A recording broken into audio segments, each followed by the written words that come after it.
Dr. B.R. Ambedkar. He is the lawmaker of India, and he belonged to a socially backward community, and he received inferior treatment while he was studying, while he was working, because of the caste he belonged. He makes every move against Mahatma Gandhi because he least bothers about the freedom of India, because he considers how British treat Indians is far better compared to how people of other castes treat the people of his community. So despite all the efforts by Dr. Ambedkar to insult Gandhi and Congress at every possible chances, the same Gandhi and Congress gave him the opportunity to become the Minister of Law and frame the Indian Constitution. So throughout his life, till his death, all he worried about is only his community. That is the reason, though it is the democracy that offered him the chance to frame Indian Constitution, he hates democracy to the core, because it's not going to change the condition of his community. Though Mahatma Gandhi made several protests to get rights for the socially backward communities, Dr. Ambedkar still hates Mahatma Gandhi to the core. Why? Because Mahatma Gandhi praises Hinduism.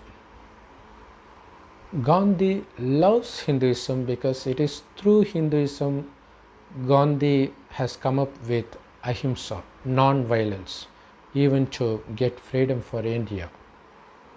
And international attention received by Hinduism through Mahatma Gandhi irritates Dr. Ambedkar even more. It doesn't really matter who rules India unless the ruler mistreats Indians. So that's the case with Mahatma Gandhi. He was ill-treated by a separate incident by British, which is why he started protesting against British. The same goes to Dr. Ambedkar.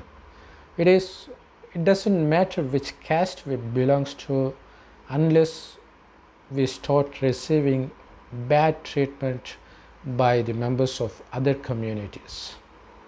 So this is something both Mahatma Gandhi and Dr. Ambedkar missed to take note of, because this master and servant, it's been existing from time immemorial, but it has become a problem only when master start to mistreat his servants, and also it is a problem when servant starts to oppose the master. So those things happen just few years before the time of Mahatma Gandhi and Dr. Ambedkar. So it is not that the caste system itself is wrong. It is only when one caste member take advantage of his caste and start ill-treating other caste members, only then that becomes a problem. Even in Bible you can see the caste system. In Leviticus they clearly mention about the caste, the group that should be serving the God, the group that should be protecting the temple, likewise. So the caste system, it's there from the very beginning. So throughout his life, he worked for the upliftment of the downtrodden people, for women, and he carried out protests to get equality in water supply and also to enter the temple. Also, he succeeded in getting separate electorate for the backward communities. And also, Gandhi didn't want that to happen because that would create division among Hindus. Just because Gandhi wants to treat everybody equally, he's being hated equally by many, by Hindu extremists for his actions in favor of Muslims, and he is also hated by Muslims and the communities, the socially backward communities, for the single reason that Gandhi belongs to Hinduism and he loves Hinduism.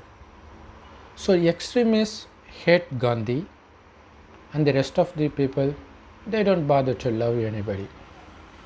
On the other hand, Dr. Ambedkar, he is extremely loved by his fellow members even now, which is the reason he is voted the greatest Indian in 2012. And that is also the reason behind the success of caste-based politics in India. Because if you love everybody, nobody is going to love you back.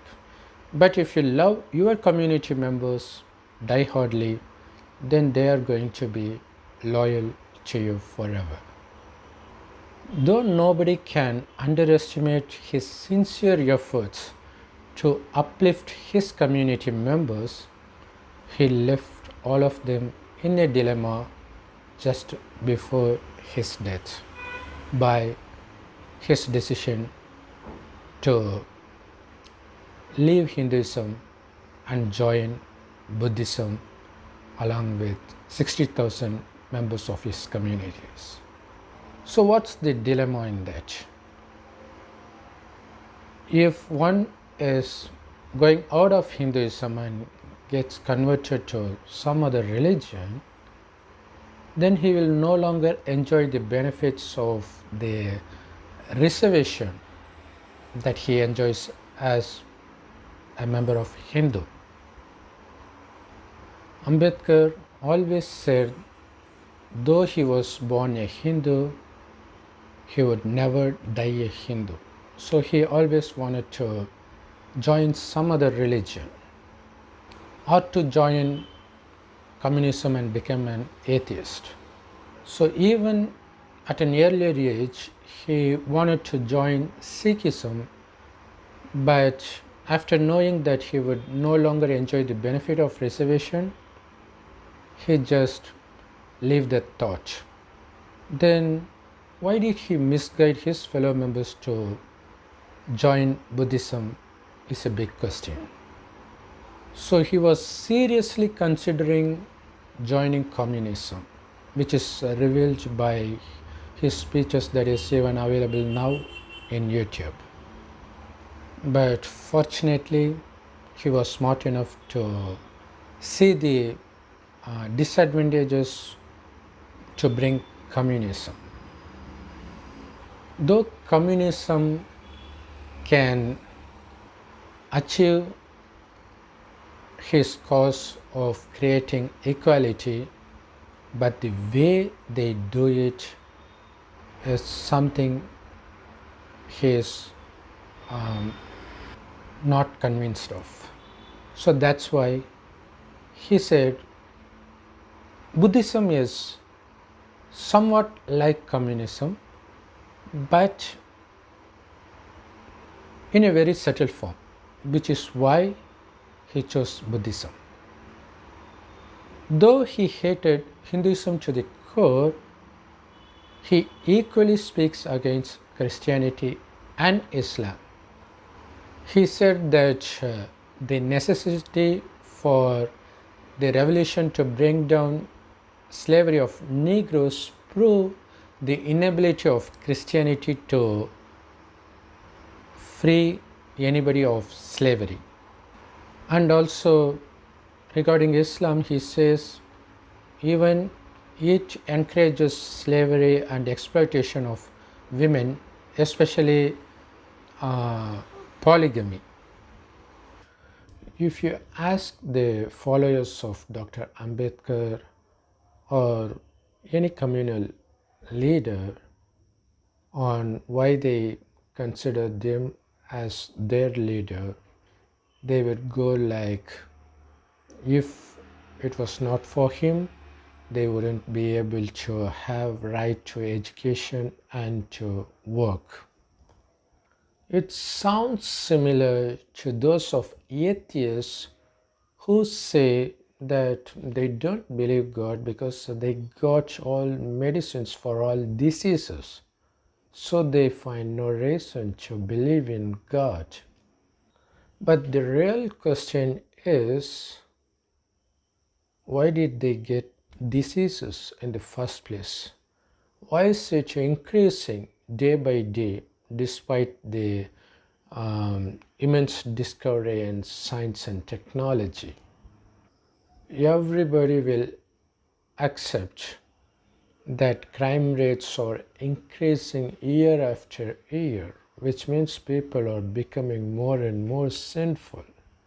That's the reason we are getting more diseases, more natural calamities, all because of our sins, due to our karma. So that's the law of karma. If you do good, either in this birth or in your previous births, obviously you will have to face the punishment of it in the form of disease or natural calamities or any sort of distress that happens due to nature or community or whatever. But despite that, it is God's mercy that leads to the creation of medicines for the diseases so that you can at least find some temporary relief out of the disease. But if one has faith in karma, after encountering such deadly disease, even after he recovers from that disease, he would be more focused on avoiding all sorts of sins, because he knows it is out of his karma that he is getting the disease. Maybe someone who spread the disease, the communicable disease, to him is just an instrument. He will not blame that person for him to catch that disease. That's the truly smart person. But if someone is not smart, not intelligent enough, then he will blame others for everything he suffers. The same applies to all sorts of slavery. So here Mahatma Gandhi blamed the British for the conditions we suffered. That is why people considered him to be the leader. Dr. B.R. Ambedkar blamed the other communities and the Hinduism for the things they are suffering. That is why he is considered as the leader by his community members. But instead, if Mahatma Gandhi or B.R. Ambedkar proceeded to tell their people that it is because of your past karma you are suffering, they are just an instrument, do you think anybody would consider them to be their leader? Because they need to change. They don't want that to happen. They want to put blame on others. If somebody says somebody else's reason for their misfortune, they are going to take them as their leader. So this applies to all sorts of leaders across the globe. But see the condition of India now. So has it changed? People are suffering mentally and physically 1,000 times more than they did before independence. It is because of the punishment they received due to their sinful acts. Though Dr. Ambedkar and Mahatma Gandhi protested peacefully, it's still a protest. It's still going to take peace from others. So, this attitude of opposing and refusing to accept the current situation is going to put their souls in the next birth in a place where the demand for opposition is necessary, which means they are going to remain peaceless forever. That is the reason the whole world is peaceless right now. Neither Mahatma Gandhi understood Hindu religion nor Dr. Ambedkar understood Buddhist religion. Despite that, Mahatma Gandhi loves Hinduism to the core, and B.R. Ambedkar didn't love Buddhism to the core, but instead he changed his religion because of his hatredness towards Hinduism. As it is clearly revealed in one of his videos that's available on YouTube, he misunderstood the ways of moksha in Buddhism to be the ways of liberation from the slavery of this birth. No religion is designed to end the slavery of the present birth, but to liberate the soul from the slavery forever. That's the meaning of moksha in its true sense. Though it is evident from his speeches that he read religious texts of many religions, he didn't understand even a word of any religious text.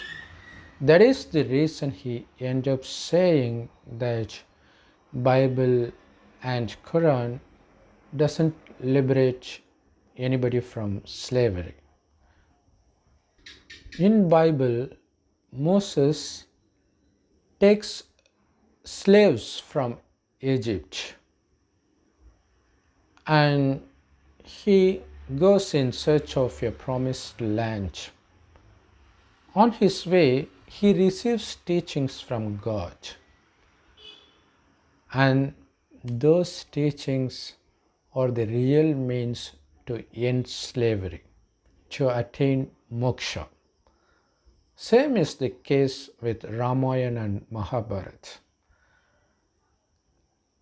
Lord Ram and also the Pandavas,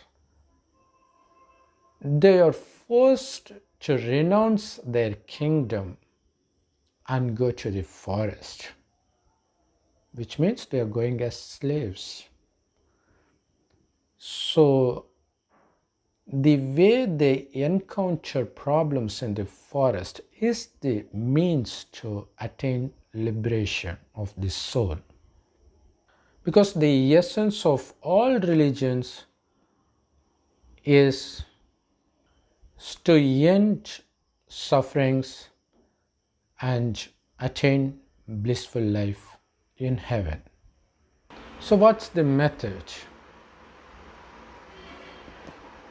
Giving up arrogance and being humble at all situations is the essence of the teachings of all religious texts. So in their journey, many people stand against Moses and they are being killed by God. Well, it didn't happen as such, but none of the religious texts were history. They didn't happen. It's out of pure imagination, but it also has some deep spiritual secret. So those who become arrogant, they don't get to heaven.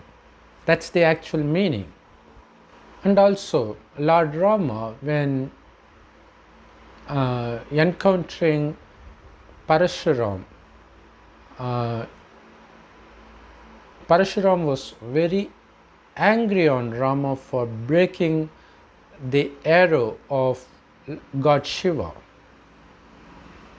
Though Lord Rama was from a royal family, he didn't show any arrogance. Instead, he humbled himself and bowed before Parashuram. So that's the way to be liberated from the suffering and enter heaven.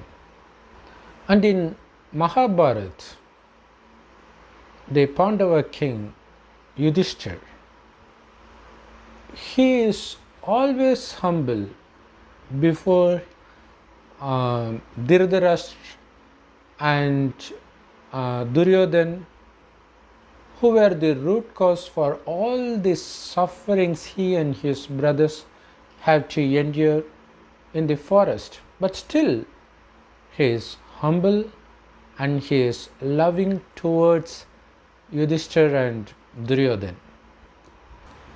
Even when Duryodhan ordered Draupadi's dress to be disrobed publicly, even at that time, Yudhishthira did not lose his patience. That's the quality required to enter heaven. Why? Where is heaven? God says, heaven is not up above there, hell is not below the earth. Both hell and heaven exist on the same earth. This world, before 5,000 years, was heaven. For the first 2,500 years, it continues to be heaven. And after that, this world slowly turns hell. And we are in the complete dark hell. We are towards the end of hell. The good news is, it is going to end. The world is going to become heaven again. So just before that, God, from his abode, golden red colored light world called the soul world or Parandam, comes into hell, into an old man's body. He names him Brahma and he gives his teachings through Brahma. And those teachings are available absolutely free of cost in all languages, in all Raj Yoga meditation centers that spread across the globe. Those teachings are called Murli. It is available in all languages. You can find it in website and YouTube. We can give the links to some of that in the description below and make use of it. So those teachings reveal this 5,000-year time cycle, half of which is heaven, followed by the next half, which is hell. And God enters towards the end of hell, or towards the end of Kali Yuga, the last 100 years of Kali Yuga, and gives this teaching and transforms us humans into deities, the residents of heaven, by transforming our qualities, our characters. We are now dominated by sinful characters like lust, anger, greed, attachment, and ego. But these 5 vices were completely absent while we were in heaven in the beginning. Instead, we were filled with divine qualities like love, peace, prosperity, health, wealth, and blissfulness. The reason for that is we were soul conscious in the beginning, which means we considered ourselves to be the imperishable soul, that shines like a tiny star in between the eyebrows, which is why Hindus till date have this habit of wearing religious symbols in between the eyebrows. That is where we exist. So this body is just an instrument to make everything the soul desires happen.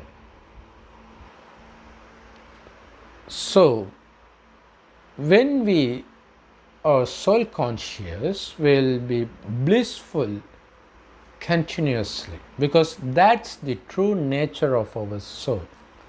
So not only that, the heaven, the name itself is heaven, so you would have guessed that heaven was filled with golden palaces. Gold and diamond will be available plenty and cheap, and humans, both men and women, were very beautiful and also very beautiful at heart. They will be filled with divine qualities, because of which the whole world will be very peaceful and blissful. Even lion and cow, they drink water from the same pond at the same time without hurting each other, because they don't even have the thought of killing another animal or hurting another animal. Lion, tiger, all those animals, they feed on plants. They don't feed on other animals as it does now. But after the completion of first 2500 years, we slowly become body conscious, which means we forget that we are souls. So after becoming body conscious, we become addicted to the sensual pleasures, thereby become slaves of these five vices: lust, anger, greed, attachment, and ego. So these vices of the sins, by committing these sins, we start getting punishments in the form of diseases, betrayal, natural calamities, and so on. God reveals this truth in the end. So bringing peace and happiness to this world permanently is God's job. That can never be achieved by any human.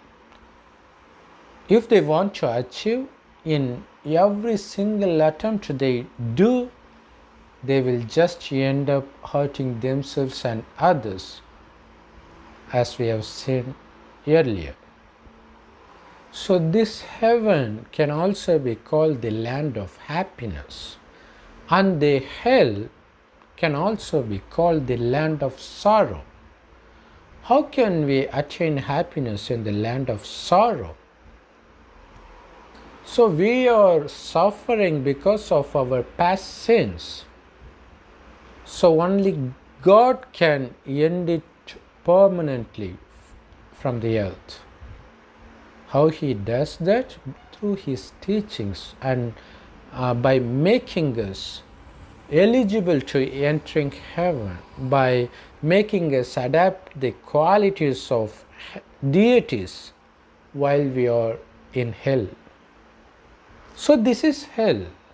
Obviously people will misguide you, leaders will misguide you, all humans, all perishable humans, their ways are also perishable and deceivable.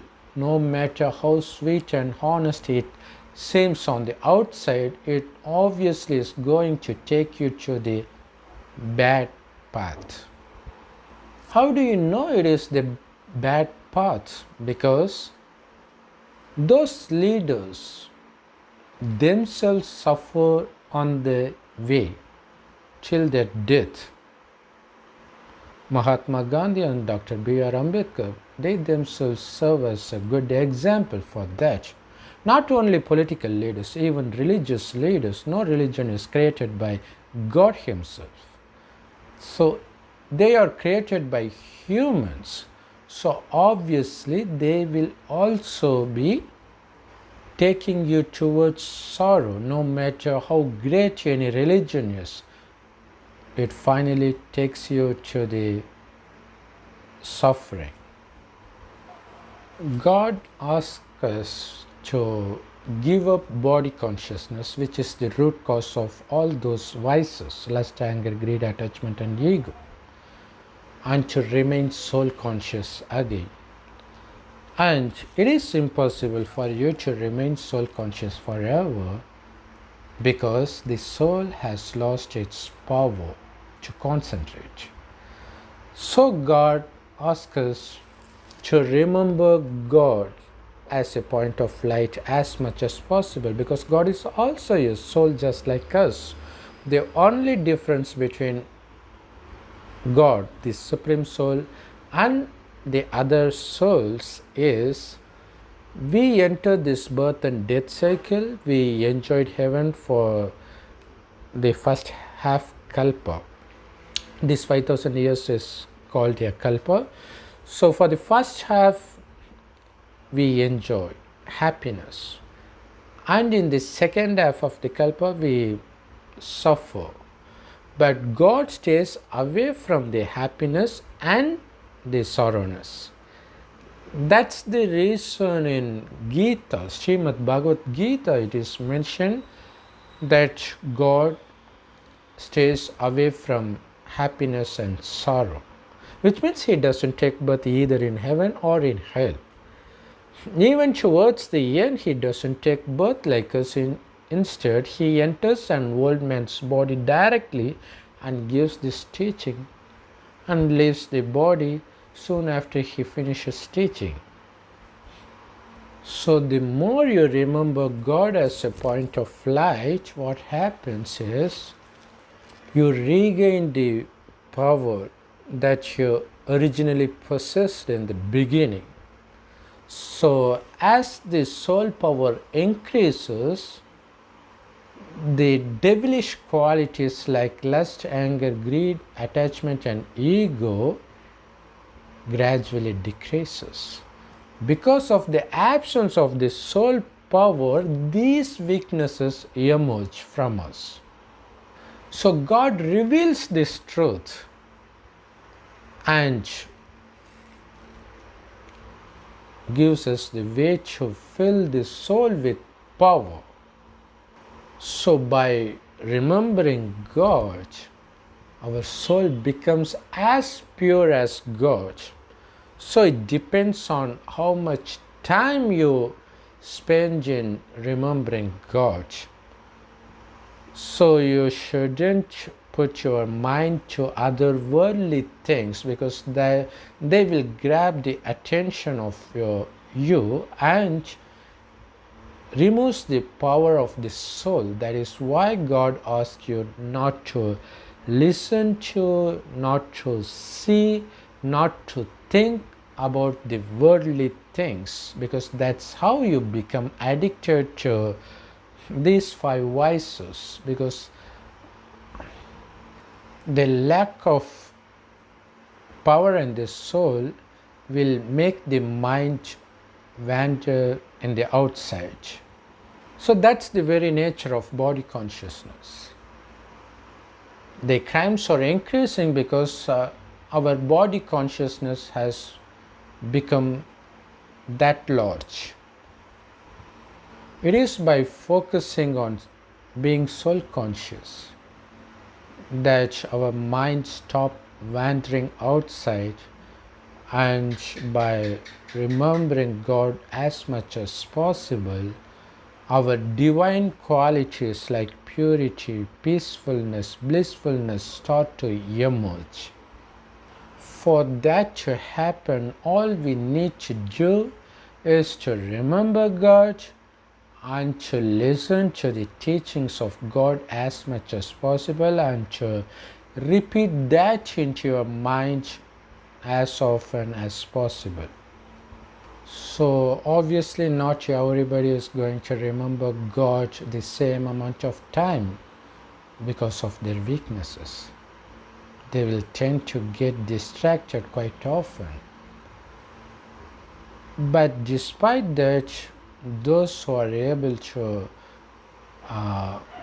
constantly remember God, they will attain higher posts like king and queen in heaven. Of course, it's going to be the kingdom. That's why it is called the kingdom of heaven by all religions. So, if you spend more time remembering God, it means you have acquired more power of purity, which means you become more pure. If you become more pure, it means you possess more divine qualities. That is why you are granted the higher status in heaven as king and queen. Do you know the number one king? That's Sri Narayan. That's why he is called Vaikunthvas, which means the resident of heaven. He is the first king of heaven. That can be you or me. It purely depends on the effort we put in remembering God and nothing else. See, it's that easy to enter heaven, to escape hell, to put end to all our sufferings. Just remember God as a point of light. Compare that to the path of Mahatma Gandhi and B.R. Ambedkar. It's very tough. They suffer on the way and they suffer till the end of the world. That's the human guidance. Actually, they are misguidances. And Dr. Ambedkar burnt Manusmriti, which is the reason for the classification of Varnas. But in reality, the Varnas is misunderstood and misinterpreted in Vedas, including Manusmriti. While this is a 5,000-year time cycle which consists of 4 yugas: Satyug, Treta Yuga, Dwapar Yuga, Kali Yuga.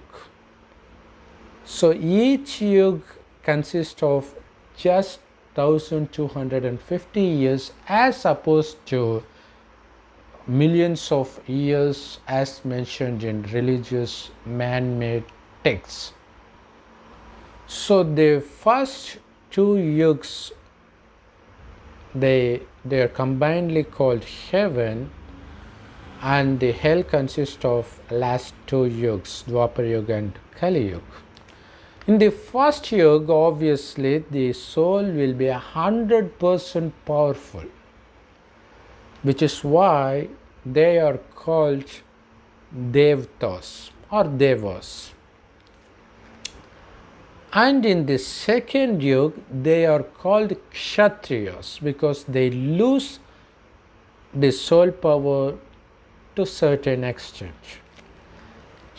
And in the third yuga, the soul is called Vaishya because it loses more power compared to the previous yuga. And in Kali Yuga, the soul becomes Shudras. So this is the true Varna. Varna is for the soul. Varna itself means color of the soul. You can also call it golden, silver, bronze, and iron. It is also mentioned in Bible as a statue made up of golden head, silver chest, bronze stomach, and iron leg. So that is the Virat Roop actually. So here in Hinduism they say Devatas born out of head and Kshatriya born out of chest, and Vaishyas from stomach, and Shudras from leg. It purely depicts the condition of soul. The level of the soul decreases. So they compare that of a human body. The soul decreases from head to chest to stomach to leg. It is the condition of the soul, not the religion or caste system. That is why it is called golden age, and the second yuga is called the silver age. This is the copper age or bronze age, and this is the iron age. And in that biblical story, the leg, the feet portion of the statue will be made up of rust and clay, and a rock coming from the distance breaks the statue into pieces. So that leg represents the last 100 years condition of the world. So it is like that. It has many ways, paths, many religions. That's why the world is so weak and so divided. And undivided world, heaven, is about to come through the teachings of God. So now you should accept any bad thing to be the consequence of your past karma, and just don't oppose it. Be peaceful. Yes, of course, you don't have the strength to face them peacefully. That is why God asks you to stay in remembrance of God, which fills you with the power of peacefulness and blissfulness. So the more you remember God, it is very easy for you to move peacefully amidst all the odd situations that comes after you. The amount of time you face those strange situations peacefully, you are becoming absolved of sins. You are becoming purer and purer. So this is what is represented in Mahabharata, where Yudhishthira stay peaceful no matter what unjust things happen to him, to his family, to his wife, to his kingdom. He still remains peaceful. But they didn't say how he is able to stay peaceful. So, and this is how, by remembering God and by remembering the teachings of God and churning over the knowledge of God, you gain the strength to remain peaceful no matter how difficult the situation turns. Because we are going to the peaceful and blissful world.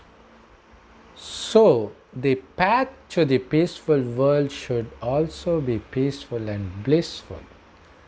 That's why he asks you to develop those peaceful attitude no matter how turbulent the situations around you are. God came into this world in India in 1936. Instead of following Dr. Ambedkar or Mahatma Gandhi, if people started following God, they would be peaceful. Who knows, the world would be heaven right now.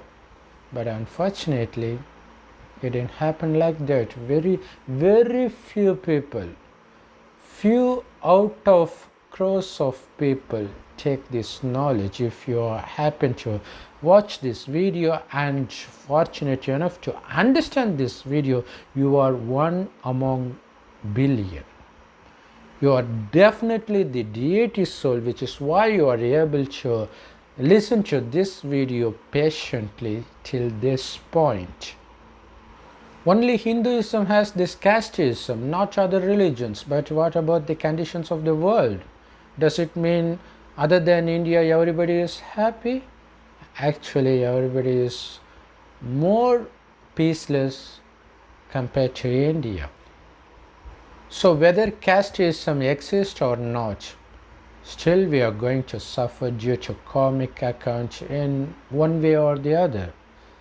Casteism is just one way of punishing. That too happened only in the end, because in heaven there will be kings and queens, rich people, and of course everybody will be rich, but there will be servants. They will also be rich, but they will be serving their masters, be it the rich people or the richer ones or the king or queen. Then what's the difference between now and then? Back then they served without any complaint, and the king or rich people, they treat their servants as a part of their family. Even 3 generations before this time, and even in the last generation in some places, there used to be rich people in villages, and they used to have many servants to look after farms, look after animals, to look after their house, to look after their cooking. There will be plenty of servants for a single family. But those servants will not have work throughout the year. Despite that, this master will feed them throughout the year without complaining, because they consider them to be their family member.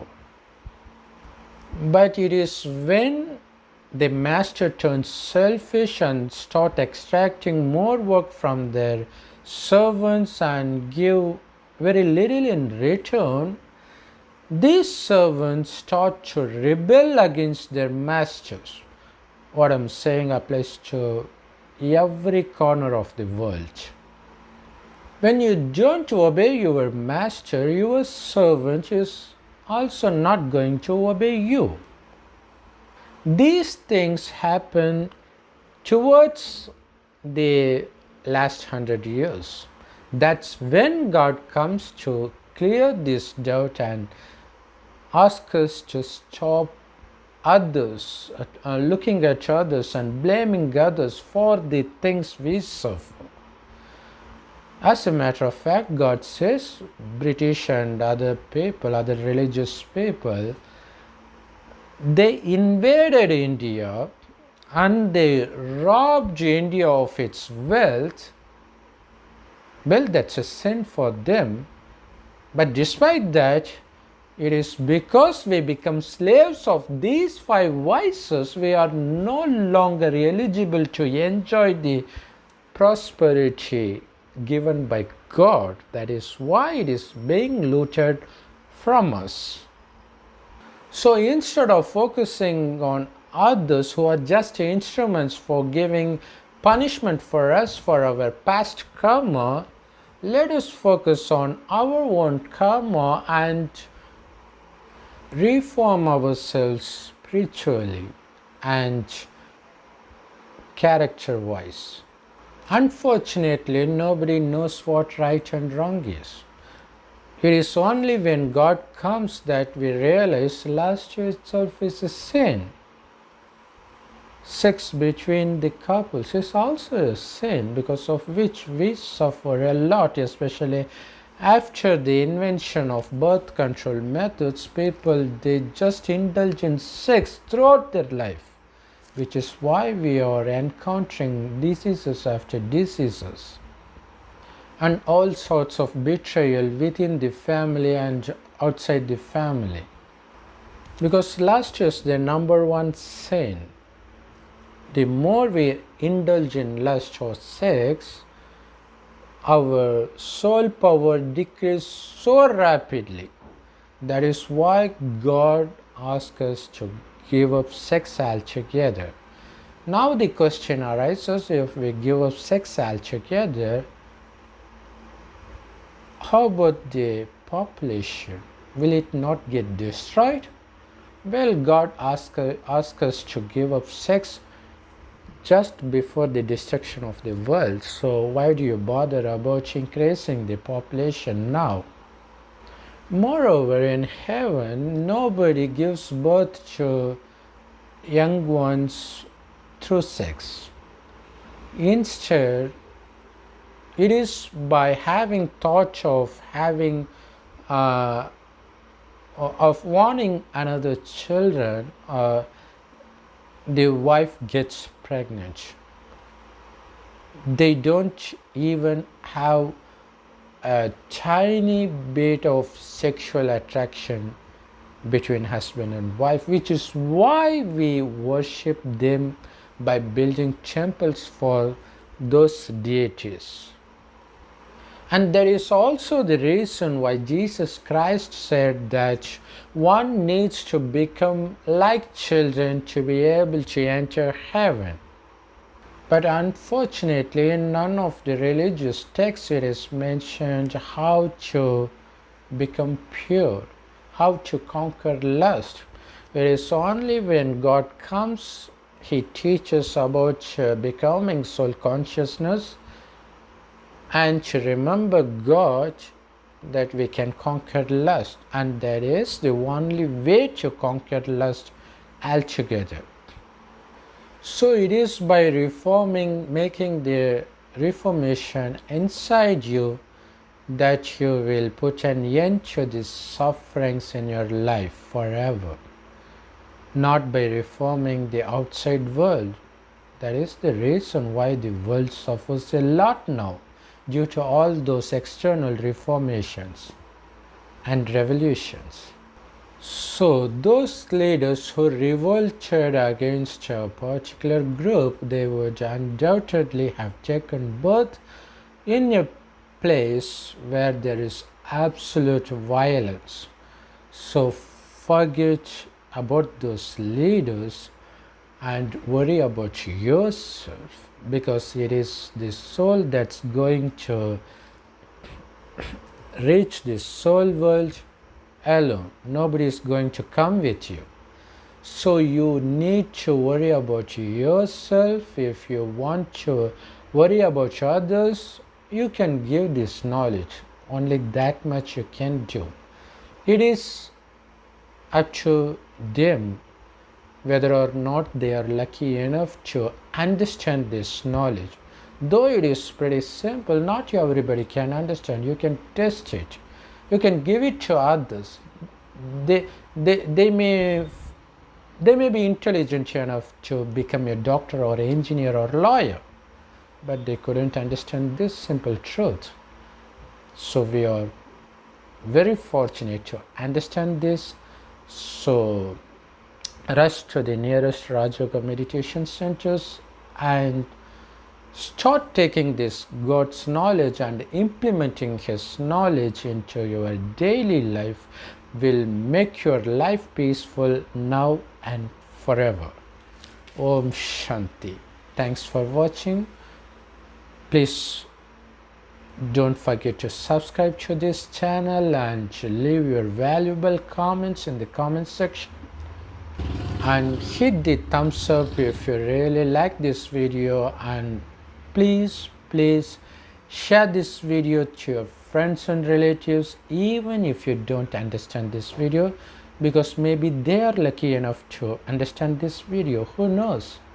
Om Shanti. Thanks for watching.